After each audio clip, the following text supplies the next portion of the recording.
আসসালামু আলাইকুম রহমতুল্লাহ। প্রিয় দর্শক, ইউনাইটেডের পক্ষ থেকে আপনাদের সবাইকে আরাফার মাঠ থেকে স্বাগত জানাচ্ছি।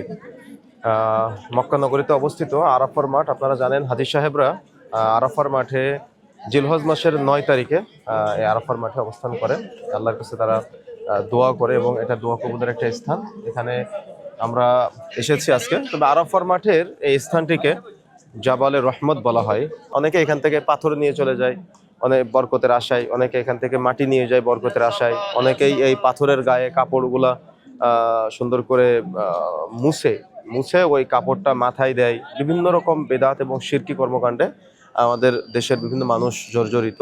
তো আল্লাহ সুবহানাহু ওয়া তাআলা আমাদের বুঝার তৌফিক দান করুন। বিদায় হজের ভাষণ যে তিনি দিয়েছিলেন, রাসূলুল্লাহ সাল্লাল্লাহু আলাইহি ওয়াসাল্লাম এখান থেকে দিয়েছিলেন এবং রাসূলুল্লাহ সাল্লাল্লাহু আলাইহি ওয়াসাল্লাম বিদায় হজের খুতবায় বলেছিলেন, তারাকতু ফিকুম আমরাইন লান তাযিল্লু মা তামাসসাকতুম বিহিমা কিতাবাল্লাহি ওয়াস সুন্নাহ। আমি তোমাদের জন্য দুইটা কিতাব রেখে যাচ্ছি, একটা হলো কোরআন আর একটা হলো সুন্নাহ। তোমরা এই দুটাকে শক্তভাবে আঁকড়ে ধরবে, তাহলে পথভ্রষ্ট হবে না। মাড়ির দাঁত দিয়ে শক্ত করে আঁকড়ে ধরতে হবে। সুতরাং সারা বিশ্বের মুসলিম জাতিকে আমরা মেসেজ দিতে চাই যে রাসূলুল্লাহ সাল্লাল্লাহু আলাইহি ওয়াসাল্লাম এই আরাফার মাঠ থেকে যে ভাষণ দিয়েছিলেন আমরা সেটা মেনে চলি। সে ভাষণের মূল থিম ছিল যে মানব জাতিকে, মুহাম্মদ সাল্লাল্লাহু আলাইহি সাল্লামের উম্মতকে পবিত্র কোরআন ও সহিহ সুন্নাহর অনুসারী হতে হবে। পৃথিবীতে যত দল, যত মত, যত তরিকা, যত ফেরকা, যা কিছুই আসুক না কেন, সব কিছুর ঊর্ধ্বে পবিত্র কোরআন ও সহিহ সুন্নাহকে স্থান দিতে হবে। রাসূলুল্লাহ সাল্লাল্লাহু আলাইহি সাল্লামের বিদায় হজ্জের এই ঘোষণাটা আমাদেরকে মান্য করতে হবে।